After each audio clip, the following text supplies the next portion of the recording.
We're going back to corsets. We're going back to corsets, and so absolutely much. why not? Yes, yesterday we saw Connie Huck bravely battling to carry on her 21st century lifestyle, trussed up in a Victorian corset. Today she bravely battles to keep her lunch down. Okay, well, it's now day 2 of the great corset experiment.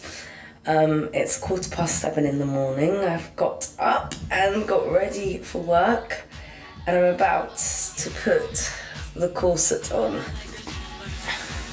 For some reason, I've expanded in the night. It's Blue Peter's studio day, and I'm now going to have to wear my corset all day long under hot studio lights. Okay, 5 minutes to on air, 5 minutes.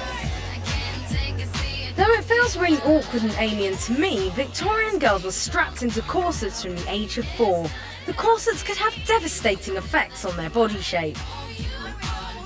By the time a Victorian woman had reached my age, she might have chronic back pain and even a contorted spine. Lovely. I just have a very sore back.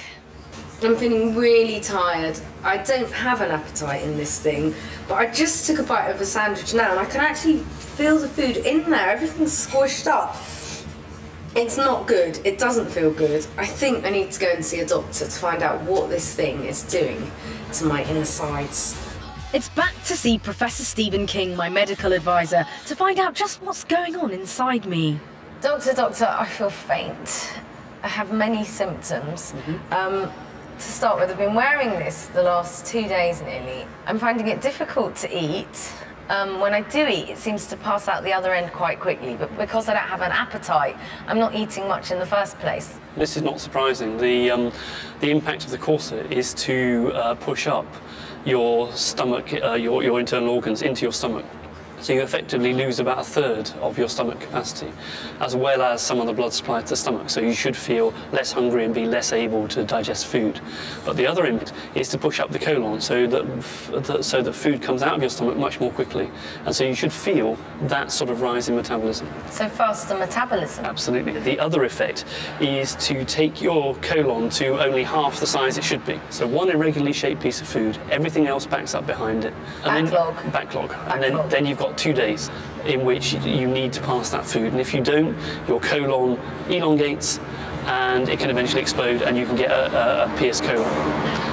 Exploding intestines? It's relatively common in the past. Okay, no irregular shaped pieces of food for me. Absolutely right. Oh, now sitting down. Victorian women risked death for the sake of a corset.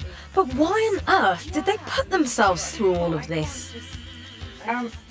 Connie, what you've got to remember about wearing a corset in Victorian times was that it was all about producing you as the perfect lady, as an upright, tight woman, rather than a loose woman. I am certainly not a loose woman. No, I'm a lady, and I do ladies' things.